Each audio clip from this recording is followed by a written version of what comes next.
मेरे खिलाफ ये कांग्रेस के लोग, ये राजद के लोग, ये जदयू के लोग, भाजपा के लोग बहुत दुश्मनी करेंगे। वो चाहते हैं कि मुसलमानों का वोट गुलाम बनकर रहे, इनकी आवाज नहीं उठ सके।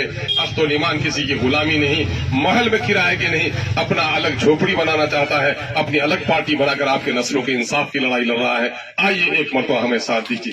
भाइयों, बुजुर्गों, नौजवानों और अजीजों, अस्सलाम वालेकुम व रहमतुल्लाहि व बरकातुहू। ये वक्त किसी तवील गुफ्तगू का नहीं है। मैं 2-3 बातें कहने के लिए आपके दरमियान में हाजिर हुआ हूँ। मैं इस वक्त तीसरी बार पार्लियामेंट का उम्मीदवार बनकर आया हूँ MIM की जानिब से। आपको याद होगा 2014 में मैं भाजपा से अलग करके नीतीश कुमार जी को, तब मैं जदयू का कैंडिडेट बना था। लेकिन जो ही मुझे एहसास हुआ कि नीतीश कुमार जी भाजपा से पेंगे बढ़ा रहे हैं, तो मैंने रिजाइन कर दिया था। और उस वक्त नीतीश कुमार जी से मेरा मुआहदा ये था कि अगर मैं MP जीत जाता हूं तो अच्छी बात है, मैं भी जीतूंगा तो वजीर बनाया जाऊंगा। मैंने वजारत की भी परवाह नहीं की, अपनी सीट की कुर्बानी दे दी। 2019 में मेरा हक बनता था, लेकिन 2009 में 19 में उस वक्त जबकि मौलाना का इंतकाल हो गया, कांग्रेस ने और राजद ने मुझे यहां से अपना टिकट देना चाहा, लेकिन मैंने उसका टिकट लेने से इनकार कर दिया और मैं 2019 में हार गया। आपके दिल में ये बात होनी चाहिए कि इस वक्त सरकारी पार्टी का बड़ी पार्टियों के टिकट के लिए लोग दौड़ लगाते हैं, लेकिन मुझे टिकट दिया गया तो मैंने टिकट फेंक दिया। टिकट देने की गुजारिश की तो इनकार कर दिया।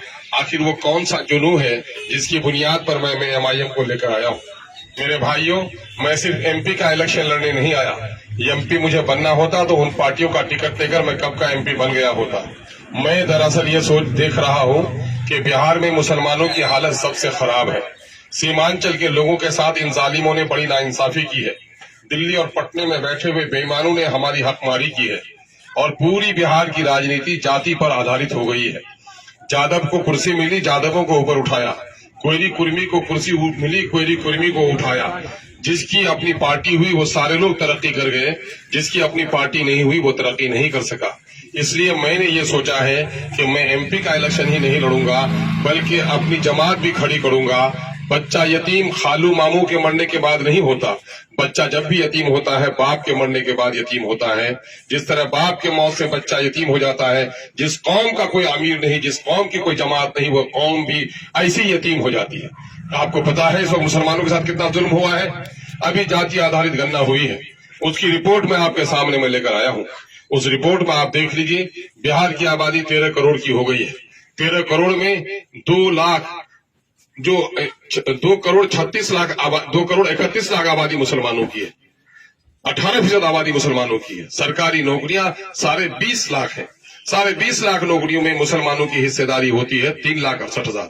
लेकिन इन बेईमानों ने हमको सिर्फ 1,73,000 नौकरी दी, 1,95,000 नौकरी से हमको महरूम रखा। मेरे भाई, अगर 1,95,000 लोग सरकारी नौकर होते तो 5 से 6 हजार लोग आपके जिला में सरकारी नौकरी में होते। उसमें 2-4 हजार आपके बेटे भी होते, 2-4 हजार फैमिली बढ़ती।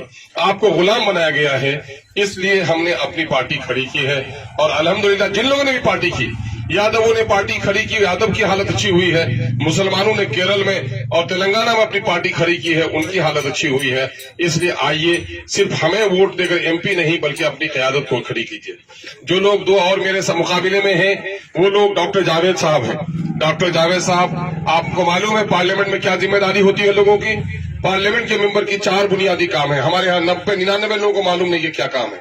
पहला काम यह है कि वो कानून बनाए मुल्क के हित में, अपने जनता के हित में, अपने क्षेत्र के हित में। अगर उसके खिलाफ कोई कानून बनता है तो उसकी मुखालिफत करे। कभी आपने देखा कानून के मामले में लड़ाई करते हुए? नहीं देखा होगा।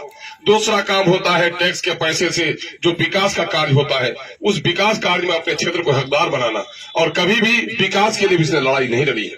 तीसरा काम यह होता है कि सरकारी पॉलिसी को, वेलफेयर की पॉलिसी को, लोगों के भलाई के काम को DM से लेकर सेक्रेटरी से लेकर पंचायत लेवल तक जमीन पर उतारना, उसके लिए भी शख्स ने कभी कोशिश नहीं किया।